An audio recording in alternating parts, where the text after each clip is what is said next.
Hello student, स्वागत है आप सभी का ऑनलाइन स्टडी एकेडमी में, जहां पे हम डिस्कस कर रहे हैं जून 2023 की प्रतियोगिता दर्पण। तो ये सीरीज़ का पहला पार्ट है जहां पे हम नवीनतम सामान्य ज्ञान, उनसे जुड़े करंट अफेयर, स्टैटिक जीके और स्पोर्ट्स के एमसीक्यू को कवर करेंगे। तो मेक श्योर वीडियो में लास्ट तक बने रहिएगा और आपने अगर अभी तक चैनल को सब्सक्राइब नहीं किया है तो सब्सक्राइब कर लीजिए ताकि सीरीज़ के आगे आने वाले वीडियो की नोटिफिकेशन आपको मिलती रहे।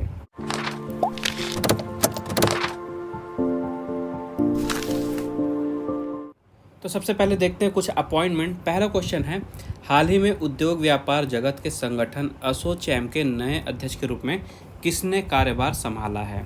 तो एसोचैम जो कि है associated chambers of commerce and industry of India, इसे शॉर्ट में एसोचैम कहा जाता है। तो इसके नए अध्यक्ष बने हैं अजय सिंह जी। याद रखिएगा, अजय सिंह जी एसोचैम के नए अध्यक्ष बन गए हैं। इसके अलावा Ajay Singh ji boxing federation of India के अध्यक्ष हैं। इसके अलावा अंतर्राष्ट्रीय बॉक्सिंग एसोसिएशन के उपाध्यक्ष भी हैं। तो ये एडिशनल पॉइंट याद रखने हैं। अब जो एसोचैम है, इसकी स्थापना की गई थी 1920 में और इसका मुख्यालय है नई दिल्ली में। अगला क्वेश्चन है, हाल ही में भारतीय जीवन बीमा निगम के चेयरमैन के रूप में किसे नियुक्त किया गया है? भारतीय जीवन बीमा निगम यानी कि life insurance corporation of India LIC के नए चेयरमैन नियुक्त किए गए हैं सिद्धार्थ मोहंती जी। सिद्धार्थ मोहंती बन गए हैं नए चेयरमैन LIC के। जो LIC है इसकी स्थापना हुई थी 1956 में, 1956, और इसका मुख्यालय है मुंबई में। नेक्स्ट क्वेश्चन है, हाल ही में देश के परमाणु ऊर्जा आयोग के नए अध्यक्ष के रूप में किसे नियुक्त किया गया है? इंपॉर्टेंट क्वेश्चन है। देश का परमाणु ऊर्जा आयोग जो है इसके नए अध्यक्ष बन गए हैं अजीत कुमार मोहंती जी। ठीक है, अजीत कुमार मोहंती भारत के परमाणु ऊर्जा आयोग के नए अध्यक्ष बने हैं। इसके अलावा कुछ पॉइंट और याद रखिएगा कि अजीत कुमार मोहंती जी जो है ये भाभा, ठीक है, Bhabha atomic research centre, short में जिसे आप बार्क कहते हैं, भाभा परमाणु अनुसंधान केंद्र, इसके निदेशक भी हैं और केंद्र सरकार के परमाणु ऊर्जा विभाग के सचिव भी रहेंगे अजीत कुमार मोहंती ही। तो जो भी एडिशनल इनके पास पोस्ट हैं उन्हें भी आपको याद रखना है। अगला क्वेश्चन है, हाल ही में फ्रांस के सर्वोच्च नागरिक सम्मान knight of the legion of the honour से किसे सम्मानित किया गया है? तो सबसे पहले तो आपको ये याद रखना है कि फ्रांस का सर्वोच्च नागरिक सम्मान है, इसे कहा जाता है knight of the legion of honour, और ये दिया गया है किरण नडार को। किरण नडार को दिया गया है फ्रांस का सर्वोच्च नागरिक सम्मान knight of the legion of honour. अगला सवाल है, के बिरला फाउंडेशन का वर्ष 2022 का सरस्वती सम्मान किसे प्रदान किया गया है? तो ये हैं शिव शंकरी जी और इन्हें दिया गया है के बिरला फाउंडेशन का वर्ष 2022 का सरस्वती सम्मान। इनका संस्मरण है सूर्य वामसम, ठीक है, सूर्य वामसम इनका संस्मरण है, इसी के लिए इन्हें सरस्वती सम्मान दिया गया है वर्ष 2022 का। ये जो पुरस्कार है इसके तहत 15 लाख रुपए की राशि दी जाती है और ये जो सम्मान है संविधान की 8वीं अनुसूची में शामिल किसी भाषा में विगत 10 वर्षों में प्रकाशित किसी उत्कृष्ट रचना के लिए दिया जाता है। इस पुरस्कार की स्थापना हुई थी 1991 में, 1991 में स्टैब्लिश किया गया था सरस्वती सम्मान को। तो किसे दिया गया है? शिव शंकरी जी को, और इनका संस्मरण का नाम याद रखिएगा सूर्य वामसम। इसके बाद 2 अवार्ड और हैं के बिरला फाउंडेशन के ही, वो भी आपको याद रखने हैं। तो हिंदी के प्रसिद्ध साहित्यकार हैं डॉक्टर ज्ञान चतुर्वेदी, इनके उपन्यास का नाम था पागल खाना। तो इनके उपन्यास के लिए इन्हें के बिरला फाउंडेशन का वर्ष 2022 का व्यास सम्मान दिया गया है। वर्ष 2022 का व्यास सम्मान, उपन्यास का नाम था पागल खाना और लेखक हैं डॉक्टर ज्ञान चतुर्वेदी। इसके अलावा माधव हांडा जी हैं। तो माधव हांडा को उनकी साहित्यिक आलोचनाकृत पंचरंग चोला पहाड़ सखीरी, ये एक आलोचनाकृत है पंचरंग चोला पहाड़ सखीरी, इसके लिए के बिरला फाउंडेशन का 2022 का बिहारी पुरस्कार दिया गया है। इन्हें माधव हांडा को बिहारी पुरस्कार दिया गया है 2022 का। अब ध्यान ये दीजिएगा कि जो सरस्वती सम्मान है इसमें 15 लाख की राशि दी जाती है। इसके अलावा जो व्यास सम्मान है इसमें 4 लाख की राशि दी जाती है और बिहारी पुरस्कार में 2.5 लाख की राशि दी जाती है। तो अमाउंट भी आपको याद रखने हैं। फिर अब पत्रकारिता के क्षेत्र का वर्ष 2022 का चमेली देवी जैन पुरस्कार से किसे सम्मानित किया गया है?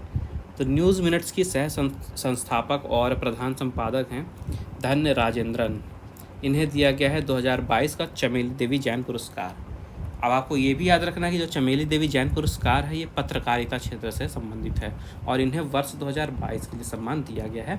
नाम इनका आपको याद रखना है धन्य राजेंद्रन।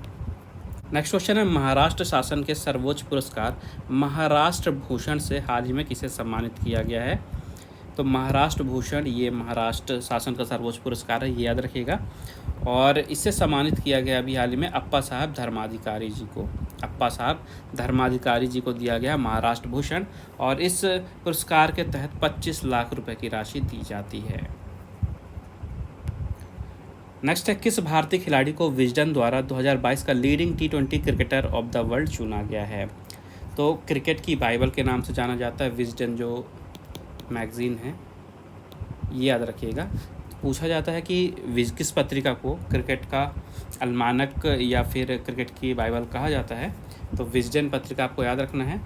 तो इन्होंने अपने हाल ही में लेटेस्ट एडिशन में रैंकिंग दी है जिसमें भारत की तरफ से सूर्य कुमार यादव को 2022 का leading T20 cricketer of the world चुना गया है। भारत के सूर्य कुमार यादव 2022 के leading T20 cricketer of the world चुने गए हैं। इसके अलावा इंग्लैंड के बेन स्टोक्स हैं, ये 2022 के पुरुषों में leading cricketer of the year चुने गए हैं, इंग्लैंड के बेन स्टोक्स। वहीं ऑस्ट्रेलिया की बेथ मूनी हैं, ये महिलाओं में वर्ष 2022 के लिए leading cricketer of the world चुनी गई हैं, याद रखिएगा।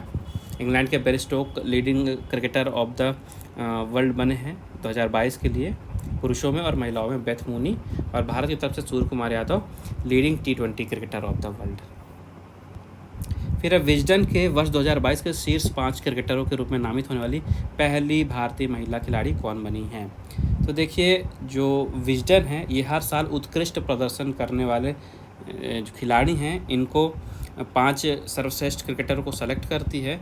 तो हाल ही में जो लेटेस्ट एडिशन आया है उसमें भारत की तरफ से हरमनप्रीत कौर को चुना गया है, और ये इम्पॉर्टेंट है क्योंकि ऐसा पहली बार हुआ है कि किसी भारतीय महिला क्रिकेटर को विजडन की इस लिस्ट में शामिल किया गया है। तो हरमनप्रीत कौर नाम काफ़ी ज़्यादा इम्पॉर्टेंट है, याद रखिएगा।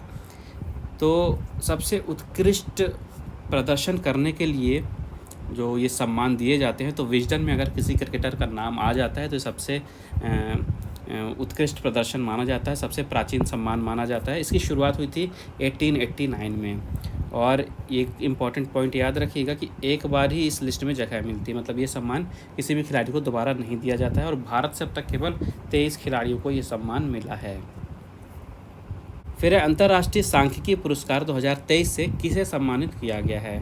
तो है प्रोफेसर CR राव जी, इनको 2023 के अंतर्राष्ट्रीय सांख्यिकी पुरस्कार से सम्मानित किया गया है। काफ़ी ज़्यादा इंपॉर्टेंट है, याद रखिएगा, क्वेश्चन आने के काफ़ी ज़्यादा चांसेस हैं। इस पुरस्कार में जो राशि दी जाती है ये $80,000 होती है, ठीक है, $80,000 राशि दी जाती है, और ये 2 साल में एक बार पुरस्कार दिया जाता है, और सांख्यिकी के क्षेत्र में ये नोबेल पुरस्कार के बराबर माना जाता है, इस कारण से काफ़ी ज़्यादा इंपॉर्टेंट है, ठीक है। सांख्यिकी के क्षेत्र का ये नोबेल पुरस्कार माना जाता है।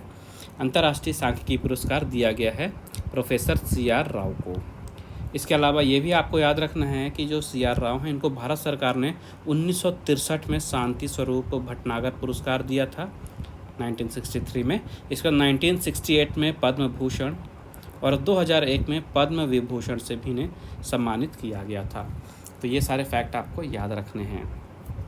नेक्स्ट क्वेश्चन है, वर्ष 2023 की फेमिना मिस इंडिया प्रतियोगिता में मिस इंडिया वर्ल्ड किसे चुना गया है? तो राजस्थान की हैं नंदिनी गुप्ता, इन्हें वर्ष 2023 की फेमिना मिस इंडिया प्रतियोगिता में मिस इंडिया वर्ल्ड चुना गया है। तो मिस इंडिया वर्ल्ड बनी है 2023 की राजस्थान की नंदिनी गुप्ता।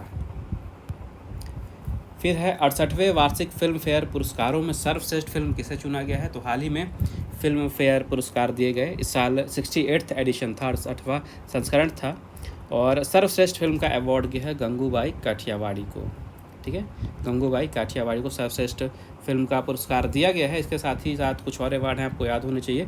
तो सर्वश्रेष्ठ अभिनेता चुने गए हैं राजकुमार राव, इन्हें चुना गया है मूवी बधाई 2 के लिए। फिर है सर्वश्रेष्ठ अभिनेत्री आलिया भट्ट, इन्हें चुना गया है गंगूबाई काठियावाड़ी के लिए। सर्वश्रेष्ठ निर्देशक हैं संजय लीला भंसाली, इन्होंने ही बनाई है गंगूबाई काठियावाड़ी। और लाइफ टाइम अचीवमेंट पुरस्कार दिया गया है प्रेम चोपड़ा को। फिर अगला क्वेश्चन, जाने माने भारतीय मुक्केबाज कौर सिंह का हाल ही में निधन हो गया है। इन्हें किस वर्ष पद्मश्री से सम्मानित किया गया था? तो आप पिक्चर में देख रहे हैं, ये जाने माने भारतीय मुक्केबाज थे।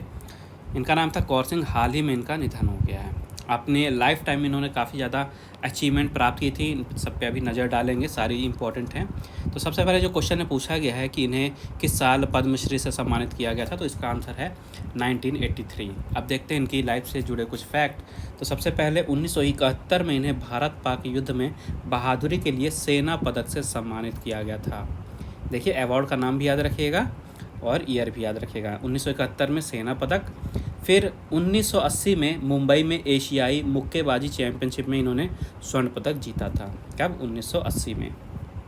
फिर 1982 में इन्होंने दिल्ली में एशियाई खेलों में स्वर्ण पदक जीता था। 1982 में दिल्ली में स्वर्ण पदक। फिर 1982 में ही इन्हें अर्जुन पुरस्कार दिया गया था। 1983 में पद्मश्री से सम्मानित किया गया था।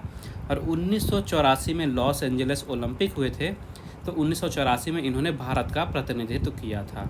तो काफ़ी सारे इंपॉर्टेंट फैक्ट आप एक ही टॉपिक से मिल गए हैं। आपको सारी चीज़ें याद रखनी है। आपको जो ये पीडीएफ है, इस एडिशन का पीडीएफ जो है, ये ऑनलाइन स्टडी एकेडमी के टेलीग्राम में मैं डाल दूंगा। आप वहाँ से डाउनलोड कर सकते हैं। अगर आपने अभी तक टेलीग्राम ग्रुप ज्वाइन नहीं किया है तो इस वीडियो की डिस्क्रिप्शन में आपको उसकी लिंक मिल जाएगी, वहाँ से आप ज्वाइन कर सकते हैं। काफ़ी कुछ इंपॉर्टेंट स्टडी मटेरियल आपको वहाँ से मिल जाएंगे, तो वहाँ से आप डाउनलोड कर लीजिएगा, आपके रिविज़न में काम आएगी। फिर है नेक्स्ट क्वेश्चन, केंद्रीय अन्वेषण ब्यूरो यानी central bureau of investigation CBI की स्थापना कब की गई थी? तो सीबीआई की स्थापना हुई थी 1 अप्रैल 1963 में। तो केंद्रीय अन्वेषण ब्यूरो की जो स्थापना है यह गृह मंत्रालय के एक प्रस्ताव द्वारा 1 अप्रैल 1963 में की गई थी। और अभी 1 अप्रैल 2023 को इस संगठन के 60 वर्ष पूरे हुए हैं। और इसी के उपलक्ष्य में हीरक जयंती यानी कि डायमंड जुबली समारोह मनाया गया था नई दिल्ली के विज्ञान भवन में। तो इसी कारण से चर्चा में रहा है, क्योंकि हाल ही में 60 साल पूरे हुए हैं और डायमंड जुबली मनाई गई है। तो आपको याद रखना है, स्थापना 1 अप्रैल 1963। फिर यहाँ पे देखिए, गृह युद्ध से ग्रसित सूडान में फंसे भारतीय नागरिकों को वापस स्वदेश लाने के लिए भारत सरकार द्वारा कौन सा ऑपरेशन चलाया गया था?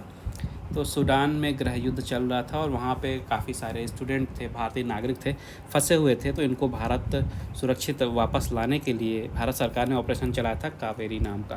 तो ऑपरेशन कावेरी इसका राइट आंसर है।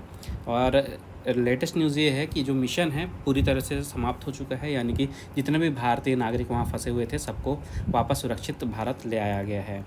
अब सूडान चर्चा में रहा है, तो अभी यहाँ पे एक्टिंग प्रधानमंत्री होंगे, एक्टिंग प्राइम मिनिस्टर हैं, यह है ओस्मान हुसैन। यहाँ की राजधानी है खार्तूम और मुद्रा है सूडानी पाउंड। मिशन का नाम काफ़ी ज़्यादा इंपॉर्टेंट, याद रखिएगा, ऑपरेशन कावेरी। फिर है, भारत और किस देश की वायुसेनाओं ने अभी हाल ही में द्विपक्षीय संयुक्त प्रशिक्षण अभ्यास कोप इंडिया 2023 में भाग लिया था? तो भारत और अमेरिका, याद रखिएगा, भारत और अमेरिका की वायुसेनाओं का द्विपक्षीय संयुक्त प्रशिक्षण अभ्यास है ये कोप इंडिया 2023।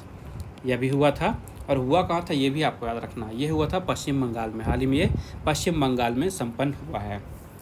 इसके अलावा ये भी याद रखिएगा कि भारत और अमेरिका, इंडिया और यूएसए के बीच की एक्सरसाइज थी, लेकिन जापान जो है इसमें एक पर्यवेक्षक के रूप में इसने भाग लिया था, जापान ने। तो ये भी आपको याद रखना है। पूछ सकता है कि इस एक्सरसाइज में कौन सा देश पर्यवेक्षक के रूप में भाग लिया था, तो आपका आंसर होगा जापान। नेक्स्ट है, हाल ही में बहुपक्षीय वायु सैनिक अभ्यास ओरियन कहाँ पे संपन्न हुआ है? तो ओरियन एक बहुपक्षीय वायु सैनिक अभ्यास है जो कि अभी हाल ही में संपन्न हुआ है फ्रांस में। ठीक है, तो फ्रांस में भी कहाँ? फ्रांस की एयर एंड स्पेस फोर्स के मॉन्ट डे मार्सन स्थित वायुसेना बेस स्टेशन में हाल ही में अभ्यास संपन्न हुआ है। याद क्यों रखना है आपको ये? क्योंकि यहाँ पे भारतीय वायुसेना ने भी भाग लिया था इस अभ्यास में, इस कारण से ये इंपॉर्टेंट हो जाती है। ओरियन बहुपक्षीय वायुसेना अभ्यास आपको याद रखना है, फ्रांस में हुई थी। फिर भारत और किस देश के बीच हाल ही में द्विपक्षीय सहयोग युद्धाभ्यास अजय वॉरियर 2023 का 7वां संस्करण संपन्न हुआ है? तो इसका आंसर है ब्रिटेन। अब देखिए क्वेश्चन कैसे बनते हैं। सबसे पहले पूछ लेगा कि अजय वॉरियर जो है ये किस देश के बीच में एक्सरसाइज होती है, भारत और किस देश के बीच में? तो आंसर होगा भारत और ब्रिटेन। दूसरी बार पूछ लेगा, दूसरी तरह से घुमा के पूछ सकता है कि भारत और ब्रिटेन के बीच में कौन सा द्विपक्षीय सहयोग युद्धाभ्यास अभी हाल ही में हुआ है? तो आपका आंसर होगा अजय वॉरियर 2023। क्वेश्चन और भी ज़्यादा घुमा के पूछ सकता है, तो पूछेगा कि जो भारत और ब्रिटेन के बीच में अजय वॉरियर 2023 हुआ है अभी हाल ही में अभ्यास, तो उसका कौन सा संस्करण था? तो आपका आंसर होगा 7वां संस्करण। तो आपको पूरा स्टेटमेंट, पूरा फैक्ट सहित याद रखना पड़ेगा, क्वेश्चन कहीं से भी पूछ लेता है। और पॉइंट याद रखिएगा कि ये जो अजय वॉरियर है इसका 7वां संस्करण था, जो कि ब्रिटेन के सैलिसबेरी ग्राउंड में संपन्न हुआ था। ये जो अभ्यास है ये द्विवार्षिक अभ्यास है, यानी कि हर 2 साल में ये अभ्यास होता है, भारत और ब्रिटेन के बीच में बारी बारी से आयोजित किया जाता है। तो इस साल ब्रिटेन में हुआ है, तो इसका पहला जो संस्करण था 6वां संस्करण, ये भारत के उत्तराखंड में चौपटिया में आयोजित हुआ था। फिर 2023 का बहुराष्ट्रीय वायुसैनिक अभ्यास इनियोचोस किस देश की मेज़बानी में संपन्न हुआ है? तो ये ग्रीस की मेज़बानी में संपन्न हुआ है। ग्रीस की वायुसेना हेलेनिक एयर फोर्स की मेज़बानी में अभी हाल ही में बहुराष्ट्रीय वायुसैनिक अभ्यास इनियोचोस संपन्न हुआ है, और भारत ने इस अभ्यास में भी भागीदारी की थी, इस कारण से इसका नाम भी आपको याद रखना है, और ग्रीस की मेज़बानी में हुआ था, ये याद रखना है।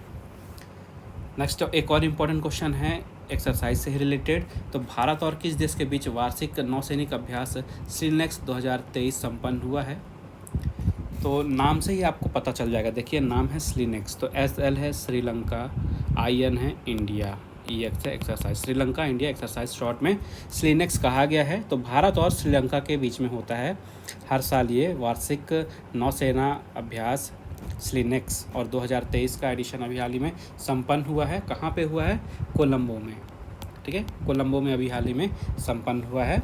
इसके अलावा ये याद रखना कि भारत की तरफ से पार्टिसिपेट किसने किया था? तो भारत की तरफ से INS किस्टन और INS सावित्री ने इस अभ्यास में भाग लिया था। तो क्या क्या याद रखना है? एक्सरसाइज का नाम, किस देश के साथ होता है, कहाँ पे संपन्न हुआ है, और किसने पार्टिसिपेट किया है, ये सारी चीज़ें याद रखनी हैं। नेक्स्ट है 2023 की बोस्टन मैराथन पुरुष वर्ग में किसने जीती है? तो हाल ही में 2023 की बोस्टन मैराथन हुई थी, और इसे जीता है इवांस चैवेट ने। पुरुषों की बात हो रही है, पुरुषों में कीनिया के इवांस चैवेट ने जीता है, और महिला वर्ग की बात करें तो महिला वर्ग में कीनिया की ही हेलेन ओबिरी ने इस मैराथन को जीता है। तो पुरुष और महिला दोनों ही वर्ग में कीनिया के धावक टॉप पे रहे, पुरुषों में इवांस चैवेट और महिलाओं में हेलेन ओबेरी। फिर हाल ही में कितने भारतीय क्रिकेटरों को MCC की मानद सदस्यता दी गई है? MCC यानी कि मैरिलबोन क्रिकेट क्लब, MCC की सदस्यता दी जाती है हर साल जो पूर्व क्रिकेटर रहते हैं उन्हें। तो अभी हाल ही में भारत की तरफ से 5 क्रिकेटरों को MCC की सदस्यता दी गई है। 5 क्रिकेटर कौन कौन से, इनका नाम आपको याद रखना है। MS धोनी, युवराज सिंह, झूलन गोस्वामी, मिताली राज और सुरेश रैना, ये 5 क्रिकेटर्स का आपको नाम याद रखने हैं, ठीक है। और जो MCC है ये क्रिकेट के लिए रूल्स और रेगुलेशन बनाने का काम करती है, काफ़ी जानी मानी संस्था है मैरिलबोन क्रिकेट क्लब। तो इसी में 5 भारतीय क्रिकेटरों को MS धोनी, युवराज सिंह, मिताली राज, झूलन गोस्वामी और सुरेश रैना, इन 5 को सदस्यता दी गई है। फिर किस टीम ने पुरुषों की सीनियर राष्ट्रीय फुटबॉल चैंपियनशिप की संतोष ट्रॉफी 2022-23 जीता है? तो यहाँ से देखिए क्वेश्चन क्या याद रखना आपको, संतोष ट्रॉफी कई बार पूछ सकता है। ट्रॉफी, ये ट्रॉफी किस खेल से रिलेटेड है? तो संतोष ट्रॉफी किससे रिलेटेड है? आपका आंसर होगा फुटबॉल। अब बात आती है 2022-23 का ये टूर्नामेंट चैंपियनशिप किसने जीता है? तो कर्नाटक की टीम ने जीता है। फाइनल में कर्नाटक ने मेघालय को 3-2 से हराकर जीत लिया है 2022-23 का संतोष ट्रॉफी। फिर है 2023 के स्पेन मास्टर्स बैडमिंटन टूर्नामेंट के महिला एकल वर्ग में विजेता कौन बनी है? तो 2023 का स्पेन मास्टर्स बैडमिंटन टूर्नामेंट हुआ, जहाँ पे महिला एकल वर्ग से क्वेश्चन पूछा गया है। तो महिला एकल वर्ग में विजेता बनी है ग्रेगोरिया मारिस्का। अब महिला एकल वर्ग की बात क्यों हो रही है? क्योंकि ये ज़्यादा इंपॉर्टेंट है। क्यों? क्योंकि यहाँ पे इन्होंने फाइनल में भारत की PV सिंधु को हराया है। इंडोनेशिया की हैं ग्रेगोरिया मारिस्का, इन्होंने फाइनल में भारत की PV सिंधु को हराया है, इस कारण से इम्पॉर्टेंट है। तो आपको ये भी याद रखना है कि 2023 के स्पेन मास्टर्स बैडमिंटन टूर्नामेंट में भारत की PV सिंधु दूसरे नंबर पे रही हैं। वहीं इसी टूर्नामेंट में पुरुषों के एकल वर्ग की बात करें तो जापान के केंटा निशिमोतो जीते हैं, केंटा निशिमोतो। तो क्या क्या याद रखना है आपको? महिला की एकल वर्ग में विजेता बनी हैं ग्रेगोरिया मारिस्का, पुरुषों में विजेता बने हैं केंटा निशिमोतो, और भारत की PV सिंधु रही हैं दूसरे नंबर पे। फिर 2023 के ऑर्लियंस मास्टर्स बैडमिंटन टूर्नामेंट के पुरुष एकल वर्ग के विजेता कौन बने हैं? तो भारत के बैडमिंटन प्लेयर हैं प्रियांशु राजावत। ये हैं प्रियांशु राजावत। इन्होंने 2023 का ऑर्लियंस मास्टर्स बैडमिंटन टूर्नामेंट जीत लिया है। पुरुष के एकल वर्ग की बात हो रही है। और इसी प्रतियोगिता में महिलाओं का जो एकल वर्ग है ये स्पेन की कैरोलिन मारिन जीती हैं। तो पुरुषों में जीते हैं प्रियांशु राजावत, महिलाओं में जीती हैं कैरोलिन मारिन। और ये प्रतियोगिता हुई कहाँ थी? ये प्रतियोगिता हुई थी फ्रांस में। ठीक है, कहाँ हुई थी? फ्रांस में हुई थी ये प्रतियोगिता। फिर 2023 के एशियाई बैडमिंटन चैंपियनशिप में पुरुषों के युगल वर्ग का खिताब किसने जीता है? सात्विक साईराज रंकी रेड्डी और चिराग शेट्टी की जोड़ी, इन्होंने जीता है 2023 का एशियाई बैडमिंटन चैंपियनशिप। पुरुषों के युगल वर्ग में इन्होंने स्वर्ण पदक दिलाया भारत को। और 58 साल के बाद हुआ है कि भारत को एशियाई बैडमिंटन चैंपियनशिप में गोल्ड मेडल मिला है। 58 साल बाद। 58 साल पहले 1965 में भारत को दिनेश खन्ना ने एशियाई चैंपियनशिप में स्वर्ण पदक दिलाया था। उस साल जो एशियाई चैंपियनशिप हुई थी ये हुई थी लखनऊ में। ये पॉइंट याद रखने हैं। और अब 2023 में जीते हैं सात्विक साईराज रंकी रेड्डी और चिराग शेट्टी की जोड़ी। अब बात करते हैं कि पुरुषों के एकल वर्ग में चैंपियन कौन बने हैं। तो पुरुषों के एकल वर्ग में चैंपियन बने हैं इंडोनेशिया के एंथनी सिनिसुका। इंडोनेशिया के एंथनी सिनिसुका।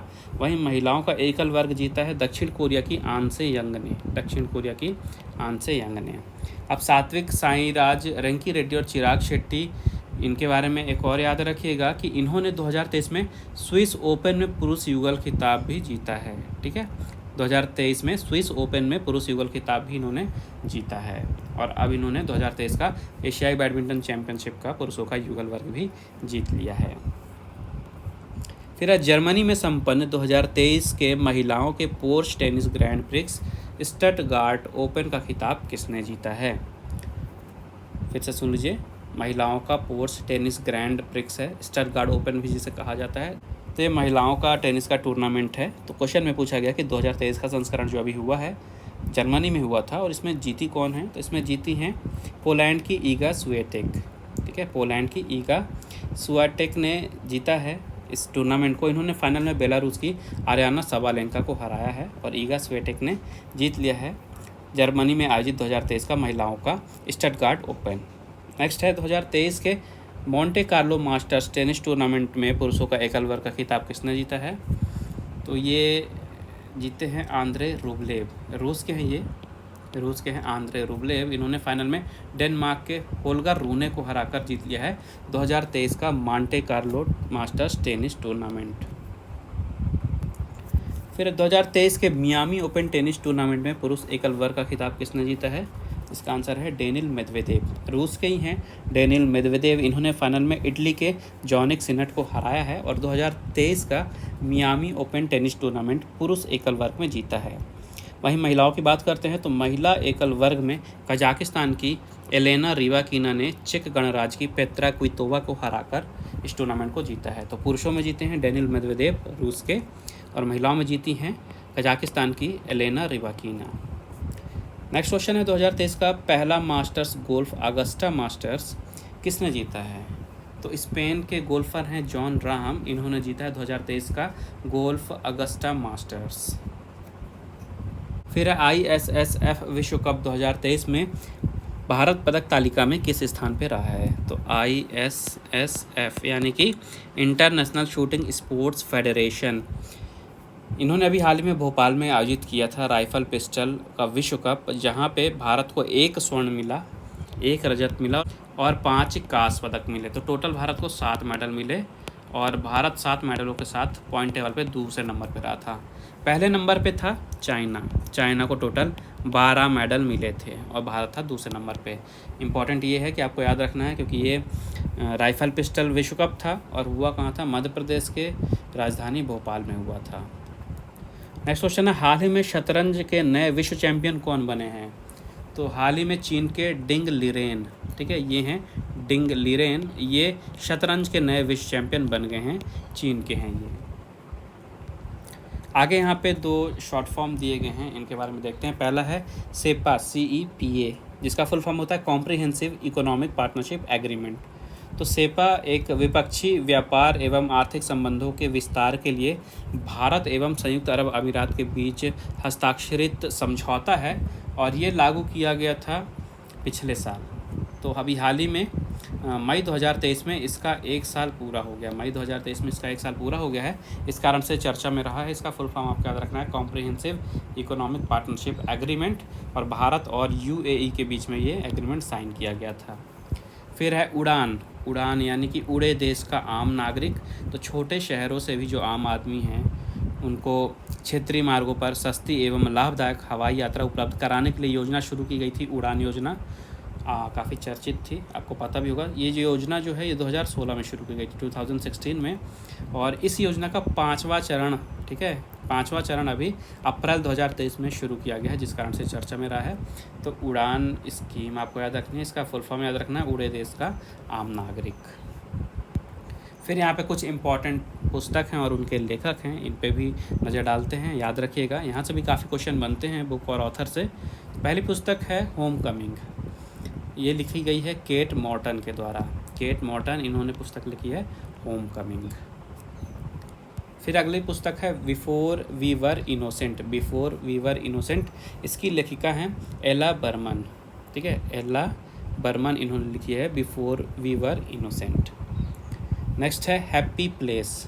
हैप्पी प्लेस ये पुस्तक है और इसकी लेखिका हैं एमिली हेनरी, ठीक है, एमिली हेनरी, इन्होंने लिखी है हैप्पी प्लेस। फिर है विक्ट्री सिटी। विक्ट्री सिटी ये पुस्तक है और इसके लेखक हैं सलमान रुशीदे, ठीक है, सलमान रुशीदे ये लेखक हैं, पुस्तक है विक्ट्री सिटी। फिर है लोक माझे संगाती, ये मराठी में लिखी गई है और ये आत्मकथा शरद पवार जी की। मराठी में लोक माझे संगाती लिखी गई है, आत्मकथा किसकी है, शरद पवार जी की, तो ये याद रखना आपको। फिर आगे बढ़ते हैं, कुछ महत्वपूर्ण दिवस हैं, इन्हें याद रखिएगा, अप्रैल माह के हैं, क्वेश्चन यहाँ से भी काफ़ी बनते हैं। तो एक तरफ से जितने भी महत्वपूर्ण दिवस थे अप्रैल की डेट वाइज सभी को याद कर लीजिएगा। आप चाहे तो PDF सेव कर लीजिए, स्क्रीनशॉट लेके रख लीजिएगा, इनका आपको बार बार रिवीजन करना पड़ेगा तभी याद होगा। तो देखते हैं, सबसे पहले 1 अप्रैल को मनाया गया उड़ीसा दिवस। 3 अप्रैल को मनाया गया हिंदी रंगमंच दिवस। 4 अप्रैल को खान जागरूकता हेतु अंतर्राष्ट्रीय दिवस, खान यानी कि माइन।